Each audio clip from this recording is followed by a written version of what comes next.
Eh oui, bonjour Ambroise. Alors on est d'accord, chez vous aussi au Royaume-Uni, lundi c'est la rentrée, mais alors il y en a certains qui décident de partir en vacances à ce moment-là. Expliquez-nous. Bonjour Inès, oui c'est une tendance de plus en plus présente et qui commence à inquiéter sérieusement le ministère britannique de l'Éducation. Des parents décident de partir en vacances avec leurs enfants en pleine période scolaire. Pourquoi? Parce que c'est moins cher tout simplement, hein. Les vols et les hébergements sont plus abordables en dehors de la haute saison. Or en cette période où chacun compte ses sous, eh bien la perspective de faire des économies substantielles prend parfois le pas sur l'éducation des enfants, comme vous allez le voir dans ce reportage réalisé avec Léna Soudre. Les plages de sable fin, le bruit des vagues et l'odeur de la crème solaire. Bien plus tentant que le retour en salle de classe. Surtout quand les voyagistes vous promettent de faire des économies en période scolaire. En ce moment, vous pouvez économiser 300 € pour une famille de 4. De bonnes affaires qui font sérieusement réfléchir les parents britanniques. J'ai regardé pour partir 2 semaines en Turquie. Il fallait compter presque 6 000 € pour toute la famille. Alors qu'en période scolaire, c'est moitié moins cher. Manquer quelques jours d'école ne fait pas de mal. Pendant le Covid, on faisait l'école à la maison. Donc je ne pense pas que ce soit très grave. Face à la vie chère au Royaume-Uni, de plus en plus de parents sauteraient le pas.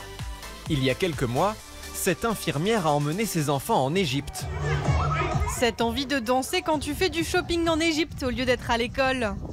Avant de recevoir une lettre de l'école à son retour. Je vous demande de reconsidérer vos projets et de partir en vacances en dehors des périodes scolaires pour ne pas interrompre l'éducation de vos enfants.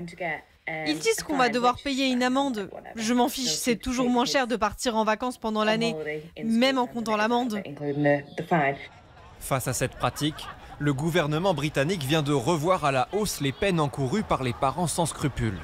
Jusqu'à 3 000 € d'amende et 3 mois de prison pour les récidivistes.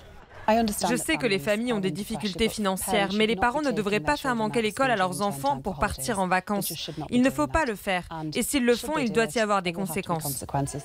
Les écoles britanniques rappellent aux parents que les élèves qui manquent les cours sont statistiquement ceux qui ont le plus de difficultés scolaires. Étonnant débat qui se produit, je crois, en Angleterre en ce moment, Ambroise ? Oui, absolument. D'autant plus depuis que ces amendes ont augmenté, hein. Actuellement, il faut compter 95 € par parent pour une première série d'absences injustifiées. Or, une mère anglaise s'est récemment vantée dans la presse d'avoir économisé, dit-elle, plus de 12 000 € en quelques années en partant en vacances pendant la période scolaire. Alors, les parents qui sont favorables à l'école buissonnière mettent en avant le fait que les voyages forment la jeunesse, disent-ils. Les enseignants rappellent, eux, que l'école est là pour inculquer des savoirs fondamentaux comme la lecture ou l'écriture, qui ne sont en général pas au programme des séjours all-inclusive au soleil. Et puis surtout, ce n'est pas la moindre des choses, que l'école est obligatoire et que ce genre de comportement de la part des parents est de nature à affecter l'attitude des enfants vis-à-vis de l'institution scolaire. Merci beaucoup Ambroise Boulaïs pour cette histoire assez étonnante et merci aussi à Léna Soudre aux images. Ce sujet pourrait-il faire débat en France? Je ne sais pas, vous êtes plutôt vacances ou école, les amis? Écoutez, moi qui ai vécu dans une école jusqu'à ma majorité, puisque ma mère était institutrice, je trouve...